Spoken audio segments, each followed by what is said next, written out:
এত লম্বা টাইম বড় কষ্টের বিষয়। কত সরকার এলো আর গেল, আরে বেশ্যাখানাগুলোই তো বন্ধ করতে পারলো না, বেশ্যার দালালি থেকেই তো ফিরে আসতে পারলো না।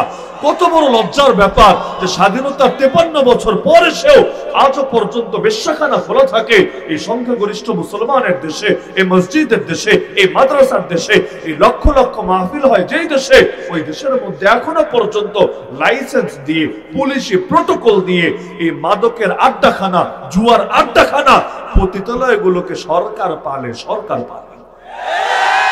এমনকি আজও পর্যন্ত পুরো দেশের অর্থনীতি চলে সুদের উপরে। কোন জিনিসটা চলে সুদ ছাড়া? ব্যাংকিং সেক্টর চলে সুদের উপর, শেয়ার মার্কেট সুদের উপর, বীমা সুদের উপর, বৈদেশিক ঋণ অধিকাংশ ক্ষেত্রে সুদের উপর। আমার আপনার প্রত্যেকের মাথা পিছু ঋণ আছে 1.5 লাখ টাকারও বেশি। এর মধ্যে পুরোটাই যে আসলে ঋণ নিয়েছে তা না, কিছু আছে আসল, কিছু আছে সুদ। ওই সুদে আসলে মিলিয়ে সংখ্যাটা 1.5 লাখও ছাড়িয়েছে। এমনকি এই যে আমাদের পকেটে পকেটে যে টাকাগুলো দিয়ে ভরে রেখেছে, এই টাকাগুলোকেও তো সুদের দলিলে পরিণত করে ছেড়েছে। বলবেন কিভাবে? এটা একটু জটিল। এই যে মনে করেন টিস্যু, হাতে একটা টিস্যু আছে, এটার দাম তো 2000 টাকার নোটের সমান নাকি? বরঞ্চ এটার দাম তো 8 আনাও না, এর চাইতেও কম। তাহলে এই যে পকেটের মধ্যে একটা নোটের নাম 1000, একটা নোটের নাম 500, একটা নোটের নাম 100, আসলেই কি কাগজটার দাম 1000 টাকা? জিন্দগি তো সম্ভব না। এইরকম বহু কাগজ জমায়া যদি 1 কেজি বানাতে পারেন, দোকানে নিয়ে যান, গিয়ে দেখেন 1 কেজি কাগজের দাম কত। 1 কেজি কাগজের দাম কত হবে? 30 টাকা, 40 টাকা, এর আশপাশেই থাকবে, খুব বেশি ব্যবধান হবে না। তাহলে একটা নোটের নাম 1000, একটা নোটের নাম 500, একটা নোটের নাম 100। তাহলে এই দামটা নির্ধারিত হলো কিভাবে? আবার টাকার গায়ে লিখে দিচ্ছে, চাহিবা মাত্র ইহার বাহককে ব্যাংক টাকা দিতে বাধ্য থাকবে। তার মানে এটা টাকা না, টাকা ভিন্ন কোনটা। এটাই যদি টাকা হয় তাহলে দিতে বাধ্য থাকিবে কোনটা? ছোটবেলায় বুঝতাম না। এটাই যদি টাকা হয় তাহলে চাহিবা মাত্র ইহার বাহক, ধরেন আমি একজন বাহক, আমি টাকা নিয়ে গেলাম ব্যাংকের কাছে, ব্যাংক আমার 1000 টাকা দেও তো দেখি। বলবে হুজুর এই যে আপনার হাতে, এটাই তো টাকা। কেন? এটা যদি টাকা হয় তাহলে চাহিবা মাত্র বাহককে কোন জিনিসটা দিতে বাধ্য থাকবা তোমরা? ওইটার নাম কি? ওইটা কোন গোলালু? ওই জিনিসটা বুঝায় দাও আমারে। তাহলে বলবে যে টাকার পেছনে সোনা আছে, ঘোড়ার ডিম আছে। কতটুকু সোনা আছে কেন্দ্রীয় ব্যাংকে? যেই পরিমাণ টাকা ছড়ানো আছে পুরো বাংলাদেশে, এর বহুভাগের 1 ভাগ পরিমাণ সোনা মজুদ নাই কেন্দ্রীয় ব্যাংকে। তাহলে কি আছে? কিছু ডলার হয়তো আছে, সেটা ভিন্ন আলাপ। তাহলে এই টাকাগুলো ব্যাংক থেকে ছেপে আপনার পকেটে আসলো কিভাবে? মনে করেন কেন্দ্রীয় ব্যাংক ছাপলো, ভালো কথা। ছেপে ছেপে কি রাস্তায় রাস্তায় বিতরণ করেছে? বিতরণ করলে ভালোই ছিল। আমরা সকালবেলা রোডের পাশে দাঁড়াতাম, আমাদের হাতে 50,000-এর 1 বান্ডিল, 1 লাখের 1 বান্ডিল দিয়ে যেত, এগুলো আমরা এলাকায় ছড়িয়ে দিতাম। এভাবে তো দেয় না। তাহলে ব্যাংক থেকে ছাপলো, ভালো কথা। আমার পকেট পর্যন্ত কিভাবে আসলো? মূলত এই টাকাগুলো আসে ঋণের মাধ্যমে। কিসের মাধ্যমে? ঋণের মাধ্যমে। কেন্দ্রীয় ব্যাংক চেপে সে এটাকে ঋণ দিবে বাণিজ্যিক ব্যাংকে, মনে করেন উদাহরণ হিসাবে। আবার ওই বাণিজ্যিক ব্যাংকে আপনি যখন টাকা তুলতে যাবেন, আপনাকে ধরাইয়া দিবে। দেখবেন কয়দিন পর পরে, বিগত আমলে হতো খালি নতুন নোট আর নতুন নোট আর নতুন নোট, টাকা ছাপে আর জনগণকে ধরাইয়া দেয় সুন্দরভাবে। তাহলে এই টাকাগুলো আসে ঋণের মাধ্যমে, এবং প্রতিটা ঋণ ওরা করে সুদি চুক্তির মাধ্যমে। সুদ ছাড়া বাংলাদেশের ঋণ লেনদেন হয় না।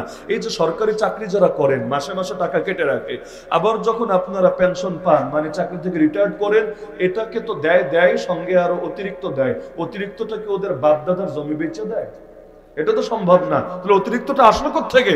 ওই যে আপনার থেকে যেটা নিয়েছে ওটাকে সুদে খাটিয়েছে, খাটিয়ে 100 টাকারে ধরেন 500 টাকা বানিয়েছে, আপনারে 300 দিয়েছে। আপনি তো মহাখুশি, এরকম সরকার হয় নাকি? আমারে কত উপকার করে দিয়েছে। আসলে উপকার করে নাই, উল্টো অপকার করেছে। আপনারটারে 500 বানিয়ে বাকিটা মেরে দিয়েছে, কিছু আপনাকে দিয়ে আপনাকে খুশি করেছে। তো সবই চলে সুদের উপর। এই দেশে সুদ ছাড়া চলেটা কি? এমনকি আপনি একটা গাড়ি কিনবেন, দুদকে সে আপনার ধরবে। কি ব্যাপার? গাড়ি কেনার পয়সা তুমি কই পেলা?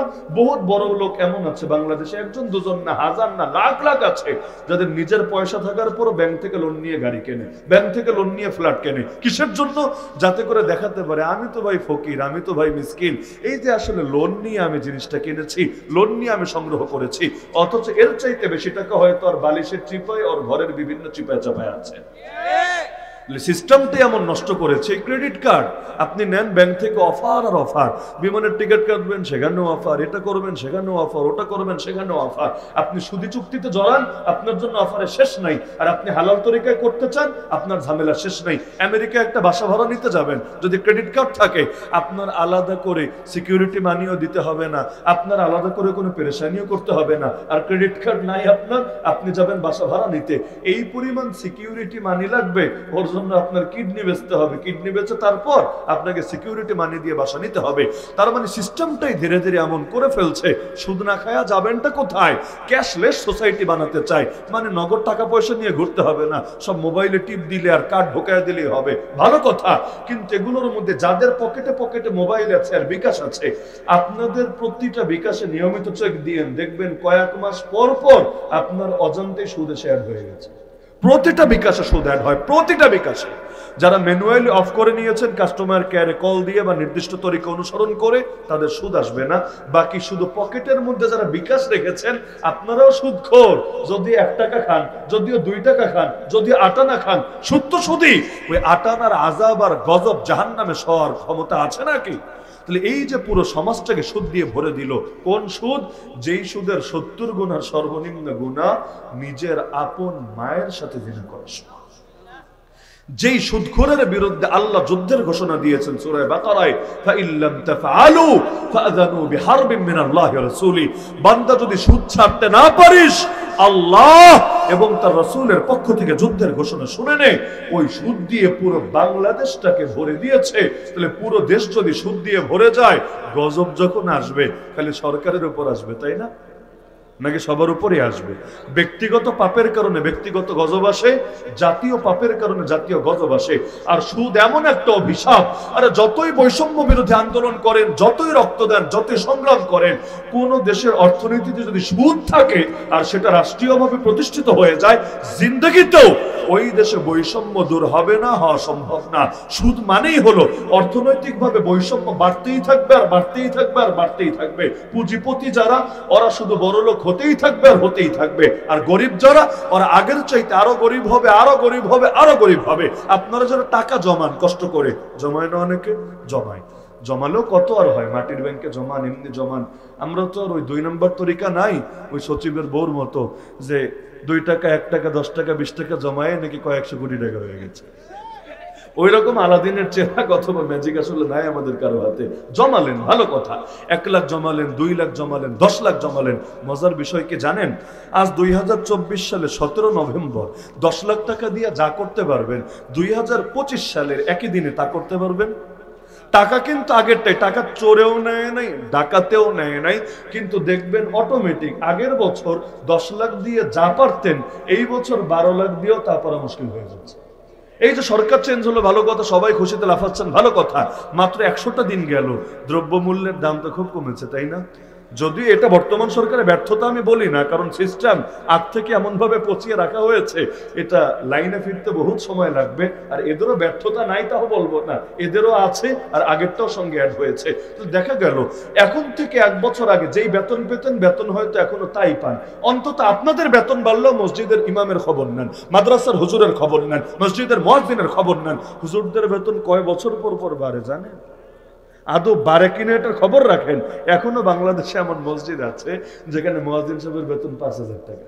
তো বহুত বেশি বললাম, এর চাইতে কমও আছে, আমার নিজের জানা আছে। 2-3 হাজার দেয়, আর হুজুর একটু টিউশনি করে দেখেন না কিভাবে চালাতে পারেন, তাও আবার নিয়মিত না, 2 মাস, 4 মাস, 6 মাস বাকি থাকে। এই হলো বাংলাদেশের অবস্থা। অথচ টাকা আপনার একই টাকা যদি জমায় রাখেন, টাকা জমানো এক চরম নির্বুদ্ধিতা। কষ্ট নিয়েন না, টাকা জমানো এক চরম নির্বুদ্ধিতা।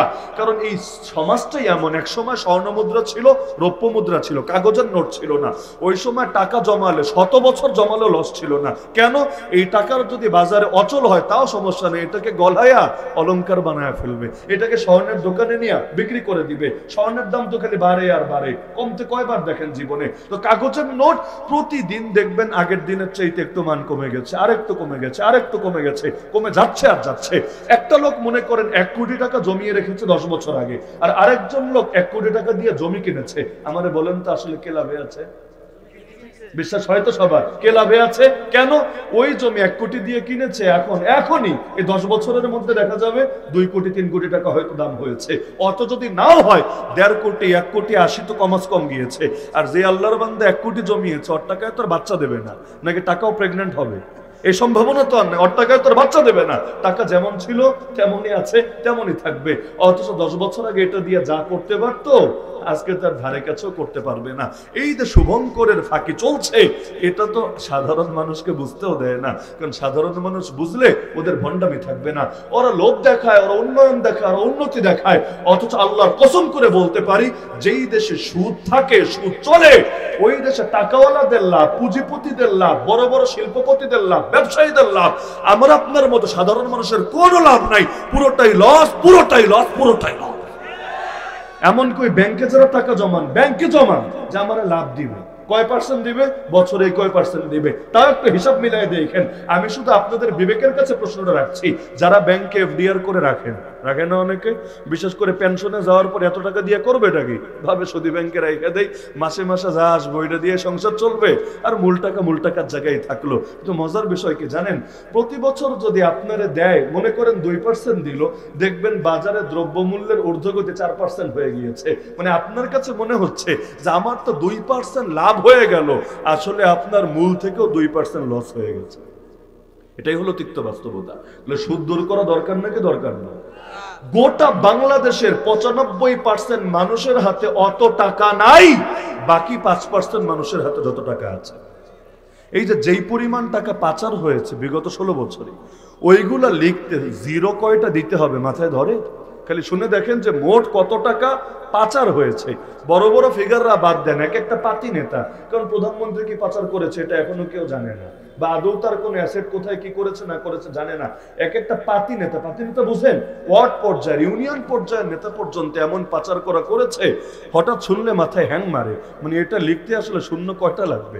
10টা না 12টা না 14টা, এরপর লিখে লিখে বোঝা লাগবে, ও আচ্ছা শূন্য হবে এই কয়টা। এই পরিমাণ টাকা খালি পাচারই করেছে। অথচ আমার আপনার মতো অধিকাংশ মানুষ সারা জীবন মাথার ঘাম পায়ে ফেলে রক্তকে পানি করে চোখেই দেখে না এই পরিমাণ টাকা একসাথে। এই হলো তিক্ত বাস্তবতা। আমাদেরকে তো বোঝ দেয়, কত বোঝ দেখেন না। গণতন্ত্রের ফজিলত কি? সকল ক্ষমতার উৎস জনগণ। শুনলে তো ভালোই লাগে, ক্ষমতার উৎস আমরা, তাহলে তো আমরাই রাজা, আলাদা একটা মজা না? কিন্তু ওরাই বলবে, যেই মুখ দিয়ে বলবে ক্ষমতার উৎস জনগণ, যদিও ফালতু কথা। ক্ষমতার উৎস যদি জনগণ হয়, জনগণের থেকে মত কবে নিয়েছিল? আমাদের থেকে মত নিয়ে আইন কবে পাশ করেছিল? এমনকি সেই 72-এর সংবিধান, যেটা আজও পর্যন্ত আমাদের কাঁধের উপর চাপিয়ে রাখা হয়েছে, কুফরি সংবিধান, ফ্যাসিস্ট সংবিধান, স্বৈরাচারের বিষ মিশ্রিত সংবিধান, ওই সংবিধানও যে জাতির উপর চাপানো হয়েছে, জাতির মত নেওয়া ছাড়া, ম্যান্ডেট ছাড়া, ইন্ডিয়ার বুকে লিখে বাঙালি জাতির উপর চাপিয়ে দিয়েছে জোর করে।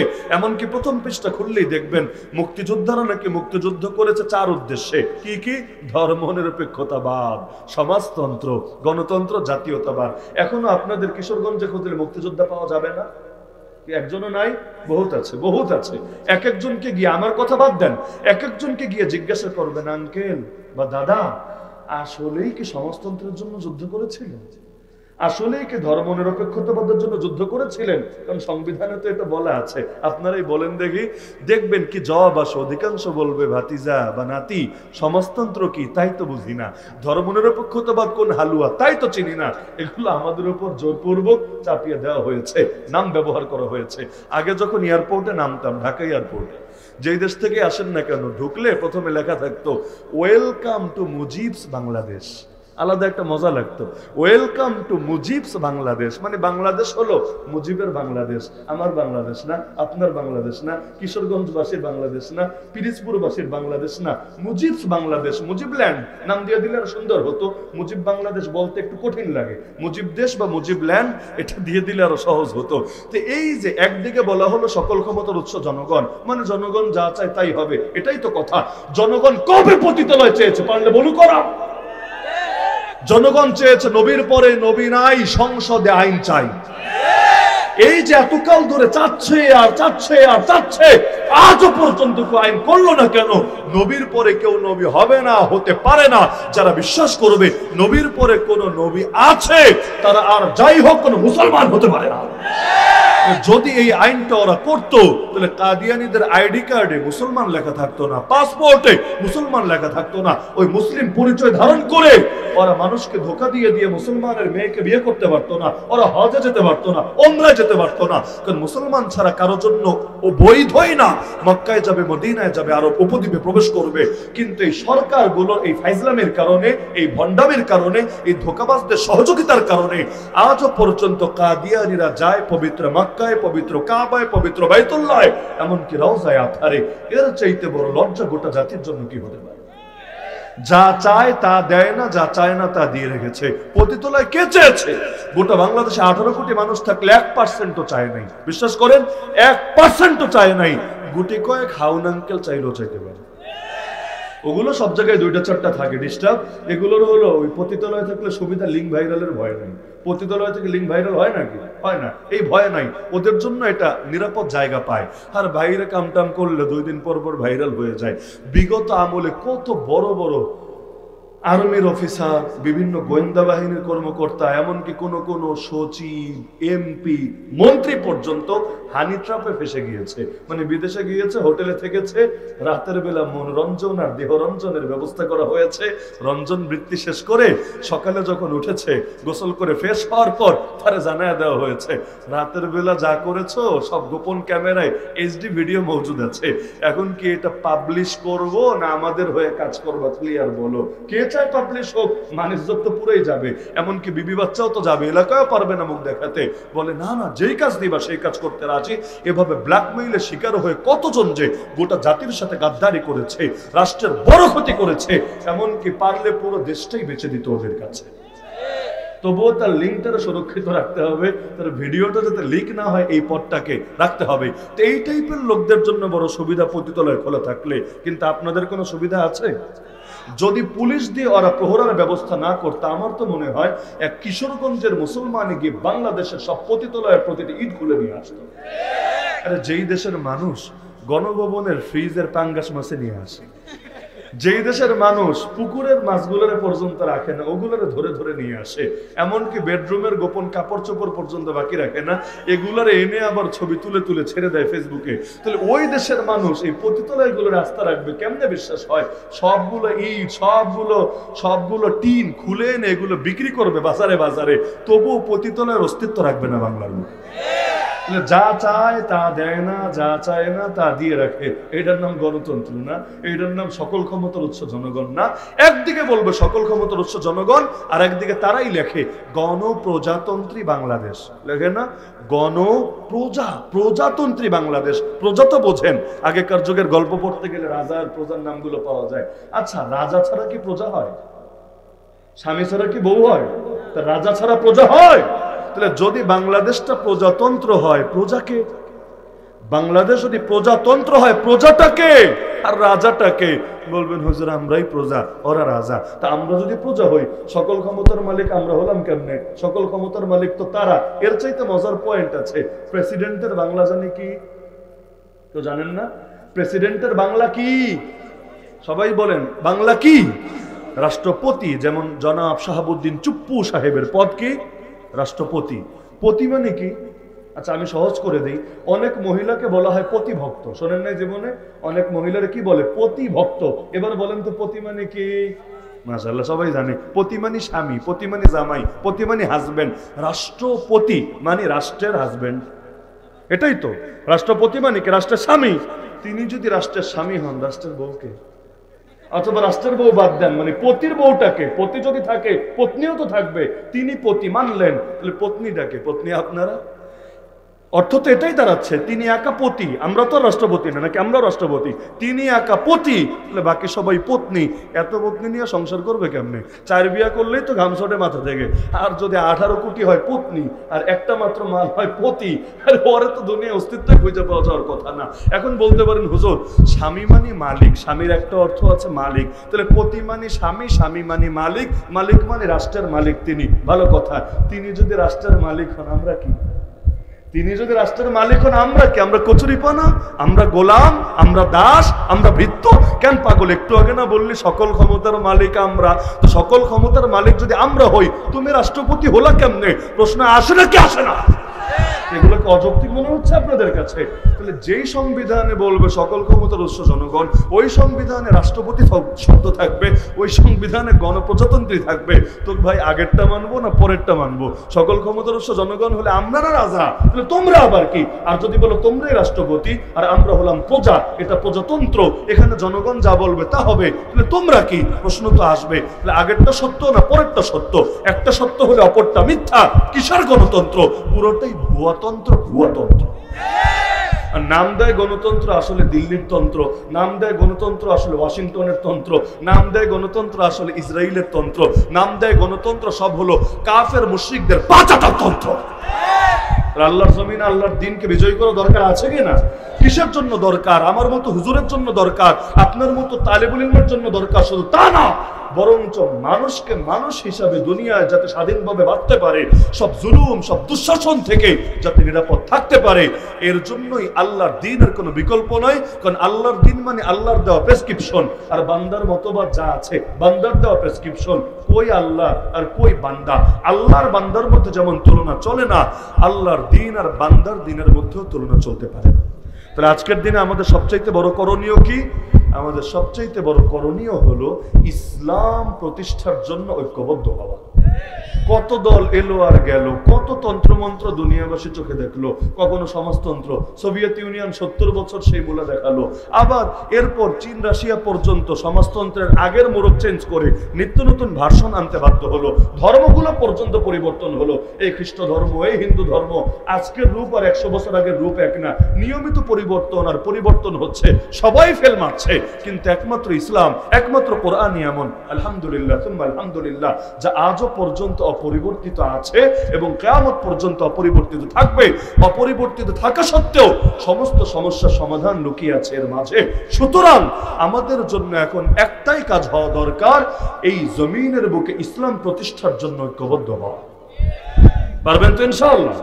যেমন নতুন করে নাকি সংবিধান লেখা হবে, আগেরটা বাদ যাবে। কিন্তু আল্লাহর কসম করে বলি, যদি এমন হয় আগের সংবিধান লেখা হয়েছে ইন্ডিয়ায়, নতুন সংবিধান লেখা হলো আমেরিকায়, আমাদের কোনো লাভ নেই। বিশ্বাস হয়? কোনো লাভ আছে? এই ডক্টর আলী রিয়াজরা যারা সারা জীবন কাটিয়েছে আমেরিকার খেদমত করে করে, এরা যখন আমেরিকার আদর্শ সামনে রেখে সংবিধান লিখবে, কোনো লাভ হবে না, যদি না সেই সংবিধান ইসলামের আলোকে হয়, কোরআনের আলোকে হয়, দ্বীনের আলোকে হয়, প্রিয় নবীজির আদর্শের আলোকে হয়। আজকে আমাদের সবচাইতে বড় চেষ্টা করা দরকার এটা। নেতা পরিবর্তন করে কোনো লাভ নাই। আরে নেতা যদি আমাকেও বানানো, আমাকে, কিন্তু আমি যদি গিয়ে প্রথম দিন শপথ নেই কুফরি সংবিধান হাতে রেখে, যে আমি শপথ করছি এই সংবিধানকে রক্ষা করব, এই সংবিধানের আলোকে দেশ চালাবো, এই সংবিধান দিয়ে পুরো বাংলাদেশের সব পরিচালনা করব, কি লাভ হলো? ব্যক্তি চেঞ্জ হলো, কিন্তু সেই একই মূলনীতি তো ঘুরে ফিরে পুরো জাতির উপর চেপে থাকলো। এজন্য শুধু নেতা পরিবর্তন করলে চলবে না, সময় এসেছে নীতিকে পরিবর্তন করার, সব জাহেলিয়াতকে পায়ের তলে পিষে ফেলার, আল্লাহর জমিন, আল্লাহর গোলামি করার। এর জন্য কাফের মুশরিকরা গালি দেবে, দেখ না ফান্ডামেন্টালিস্ট, মৌলবাদী, আর কত টাইপের গালি ওরা আবিষ্কার করেছে। আরে যা মনে চায় বলুক না, আমরা কারো গালির ভয়ে, হামলার ভয়ে, মামলার ভয়ে, জেলের ভয়ে, জুলুমের ভয়ে, ঘুমের ভয়ে, ক্রসফায়ারের ভয়ে, আয়নাগরের ভয়ে, ফাঁসির ভয়ে আল্লাহর দ্বীনের একটা বিধানও ছাড়তে পারবো না।